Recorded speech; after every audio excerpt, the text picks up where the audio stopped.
PRO association സംഘടിപ്പിച്ച UAEയുടെ 54ാമത് ദേശീയ ദിനാഘോഷം ഡിസംബർ 6 ശനിയാഴ്ച ദുബൈ അൽ ഖുസൈസിലെ ക്രസന്റ് സ്കൂൾ ഗ്രൗണ്ടിൽ അതിവിപുലമായി അരങ്ങേറി.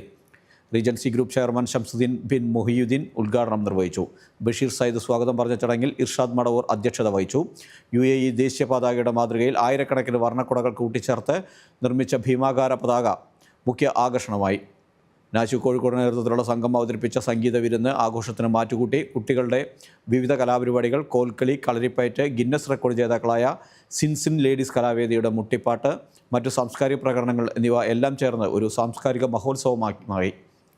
വ്യക്തിപരമായ നേട്ടങ്ങൾ കൈവരിച്ച പ്രമുഖരെ ചടങ്ങിൽ അനുമോദിച്ചു. അസോസിയേഷൻ സംഘടിപ്പിക്കുന്ന സീസൺ 4 UPA ഫുട്ബോൾ മാമാങ്കത്തിൻ്റെ ലോഗോ പ്രകാശനം ചടങ്ങിൽ വെച്ച് റാഷിദ് ബിൻ അസ്ലാം നിർവഹിച്ചു. ചടങ്ങിൽ association president Saleem Ittamal, general secretary Ajith Ibrahim, treasurer Muhsin Calicut, vice president Abdul Gafoor Pookkad, joint secretary Zainuddin Ittammal, joint ട്രഷറർമാരായ ഫസൽ, അബ്ദുൾ ഗഫൂർ മുസല്ല തുടങ്ങിയവർ സന്നിഹിതരായിരുന്നു.